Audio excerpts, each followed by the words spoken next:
traditional Army used ground warfare as a massive blast between heavy conventional forces dominated by tanks. These armed brigades, which people have wheeled vehicles, they may have track vehicles, they'll be lightly armored, and people are concerned that if they go up against the heavy force, the heavy conventional force, they'll get blown away.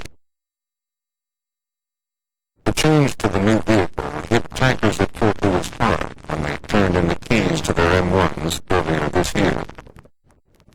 Australian tanks, having spent 18 years in the military as an armored cavalry officer, tanks is just part of why I stayed in the army. So training tanks for us was like an emotional event. It was pretty tough. It was like the end of an era. But these soldiers argue that the vehicles offer new protection to soldiers who previously had not. I had an interesting conversation with a brother of mine in the armor, in an armor group who said, we should never put a tanker on the battlefield with anything less than an M1 tank. And I said, well, why should we put a light infantryman on the battlefield without any purpose? The wheels tracks controversy has raged for months, and it threatened to alter the course of transformation when the U.S. Senate and a military contractor joined the debate. United Defense has been meeting the Army's challenge to develop a rapidly deployable. United Defense is one of the largest Army contractors and the primary manufacturer of medium-weight tracked vehicles. It currently makes 2 light armored tracked vehicles it wants the Army to buy. The contract could be worth billions, but none of the Army goes with wheels. Frank Finelli works for the Carlyle Group, the corporate parent of United Defense. He's opposed to the new brigades becoming a wheeled force. I would like to see the Army field different structures. Perhaps they field a medium brigade based on war combat vehicles that have been proposed. At the same time, I think they ought to field a structure of track combat vehicles. Employ a mix of war and track vehicles, and then see what works on them. Early this year, United Defense began an intense lobbying and public relations campaign to influence the debate on Capitol Hill. Transforming Americans into labor, more legal, survival, active labor force. Senator Rick Santorum of Pennsylvania is chairman of the committee in charge of Army transformation. United gave him its largest congressional contribution this election year and runs a large tracked vehicle plant in his state. Santorum has been pushing Shinseki to take a second look at tracks. And what I had was that you put a challenge out for people to be an outdoor force, and that doesn't make any sense like what you just answered. Well, I'm prepared to let the research and development process answer that question. Santorum insists he was acting only out of concern for the Army. There were others with no connections to United who felt Shinseki was moving too fast. First, I was comfortable that the initial brigades would provide a comparison of alternative vehicles that will lead to an optimum selection for the interim brigades.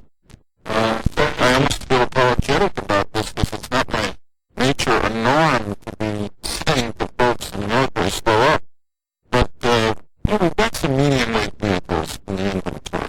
Maybe we could use them instead of rushing ahead to buy all these new equipment. So I'm not trying to, Lord knows, we shouldn't try to stop General Shinseki. We should encourage him.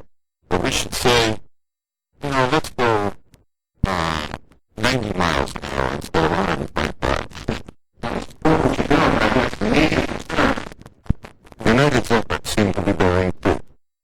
Attached to the Senate authorization bill this year was the requirement to mount a competition between wheeled and tracked brigades, the kind of experiment that United Defense had longed for. As the old joke goes, work in the federal government and we're here to help. You get these line guys? It's a little bit right now. Shinseki believed a side-by-side experiment would delay him up to 18 months. Almost certainly killing the momentum he needed for transformation, and would leave light units like the 82nd Airborne still vulnerable.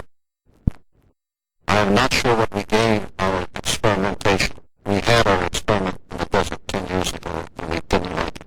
What have you heard about the law? What we sure your excitement is not just being able to have a new toy.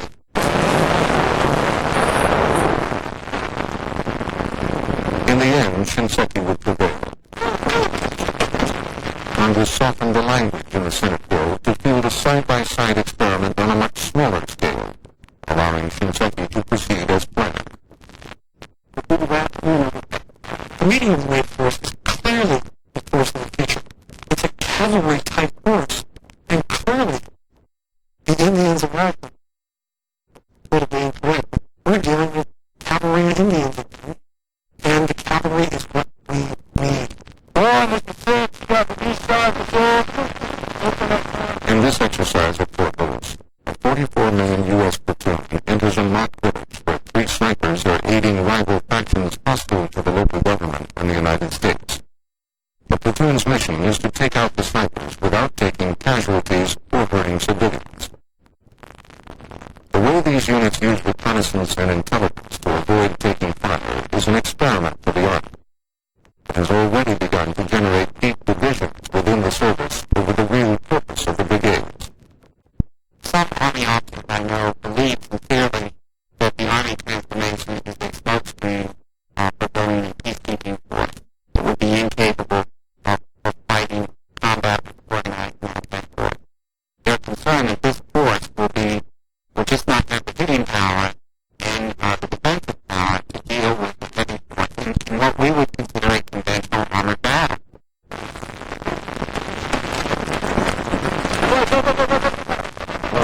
If the medium brigades were over to peacekeeping, then they wouldn't be armed, they wouldn't be equipped, they wouldn't be trained as would be trained. I disagree with you. Just one out there, we got a tuna. I'm building 6, top right corner. These are combat units. We're trained for close combat.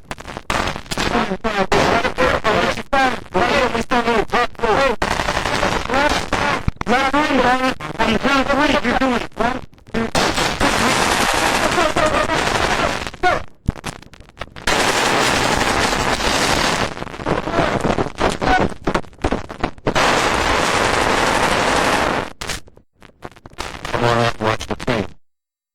Watch us fight. Watch us go into the open combat, doors flying within 5 feet of one another, going into pursuit. And tell me I'm not that combat.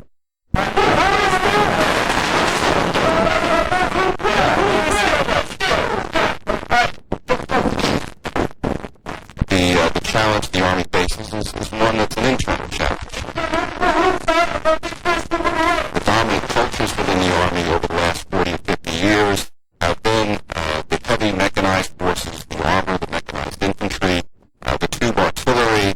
And what you're saying here is perhaps you folks are not going to be unimportant, but you're going to be relatively less important. That's some pretty bitter medicine to have to swallow.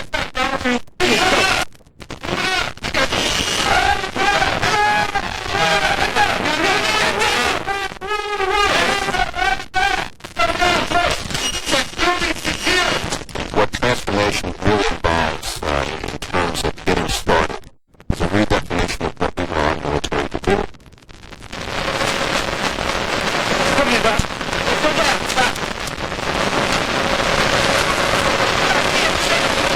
At the heart of the Army's